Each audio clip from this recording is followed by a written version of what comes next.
Alrighty, guys, it is 3:30 this Friday, February 28th, last trading day of February. And I certainly hope I didn't just get high-teched on this freaking trade. Look at that thing.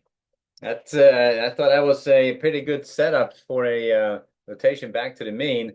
Let's see if that happens now or not. But that was a pretty good squeeze to the upside, and I didn't want to make my stop too aggressive, but it was not it was a fair amount of range for it to work out. And right now we're right back down here, back at potential break even on that trade. But we'll see how it turns out. But it's interesting move, right?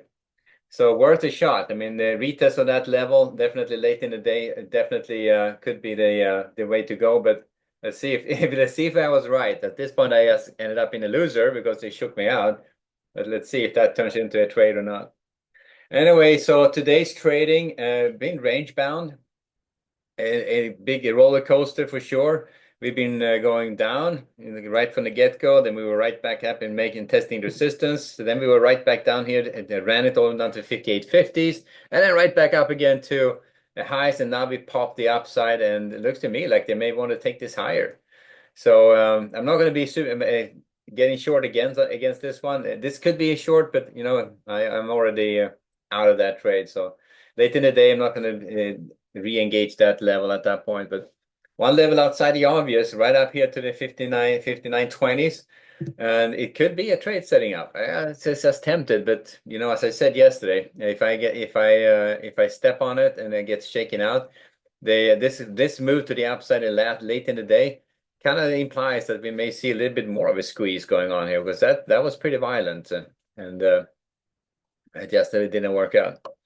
So one trade on the ES, a couple of trades on the Nasdaq. This trade is the first trade I took on that one. The two contract potential failure trade at resistance. So far, they're not quite failing, and they just kind of knocked me out at the high end of the range. But if they close above this area, the 59.30 is the one we talked about this morning. I'm going to think about the long side, or not long side, but range bound trading going into Sunday, Monday.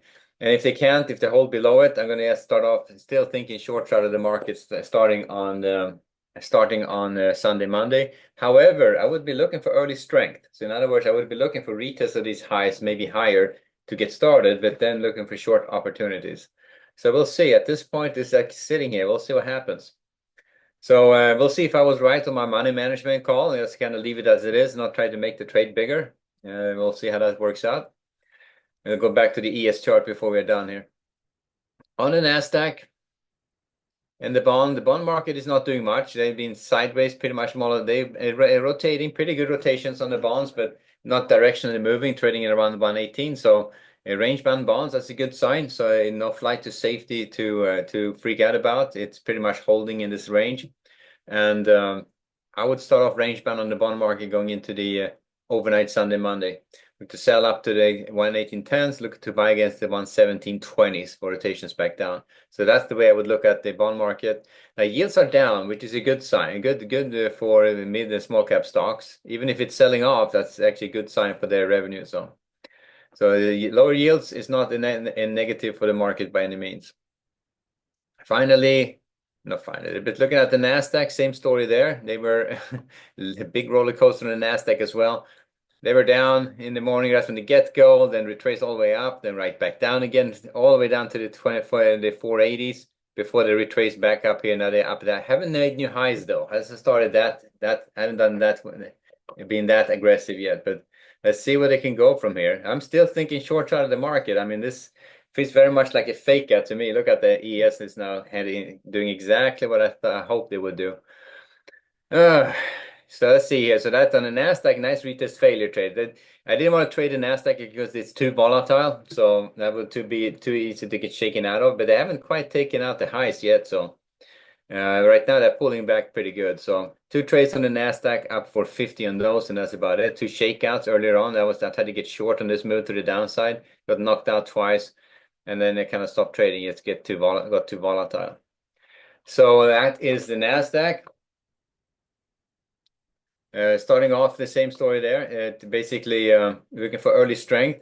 If they close above, Nasdaq has too much way to go. I mean, I doubt that's going to be able to make that. But If they close at these levels up above the 2890s, and I would start thinking about maybe range bound, but Nasdaq's thinking short side of the market to get started in the overnight.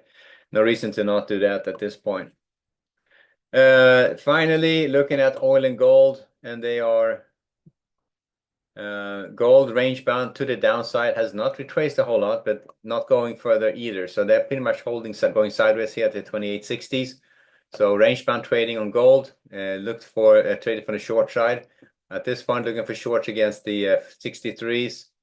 And maybe not this edge, probably set up an edge here at the 75s and then up the 80s here for rotations back down. If they trade up above the 80s here, I think they can head back to that 880 attractor area and probably stay there. But that's at this point, looking for reverse retest up to that 76, 77 level. All right.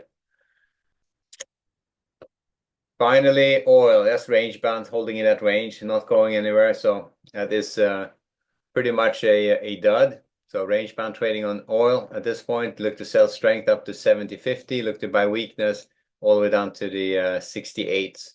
So 68.50, 68 here. So range bound oil at this point, going into the overnight Sunday, Monday. All right, going back to the ES, and let's see. I mean, I'm telling you, I got freaking high ticked. Shit. Look at that right there. I see a couple of ticks higher than my stop, but then again, it could just as well go on another 5 ticks or 5 points or 6 points, who knows? So you kind of had to set your risk limit and just, if a day like this, I would have been in a nice 2 contract short trade at break even, and I would have been shaken out now. So that would have been a $5 trade pretty much if I stayed in this trade. So that's just looking at how it develops here. So if I'd been aggressive and taken early profit, it would have been great. And most likely I would have been sitting in this trade, waiting for it to go lower. And my stop would have been at break even, roundabout right here where it's trading right now. So I would just have been stopped out on it anyway. So I ended the day with a loser. That kind of sucks, but it's not a big loser. I mean, for a 2 contract trade, I just had to make it little bit bigger than 5 points, at 7 points, 7.5 points. And on that one, just because it got inside the range. So you wanted really to run it above the edge. And I happened to be just outside of that range for that to work out. So there we have it. At least I took the shot.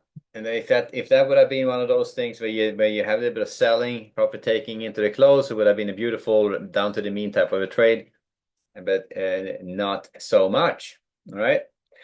So we leave it there for now. It just emphasizes, even if you're in a losing trade, emphasizes the importance of just putting your stop in and sticking with it.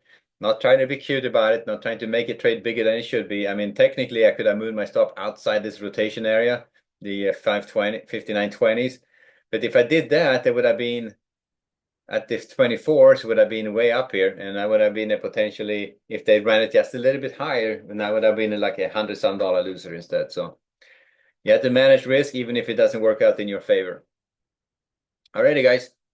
We'll leave it there. So you guys have a great weekend, and I will see you guys back on Monday, and then we'll go at this again. Alrighty, guys. Later.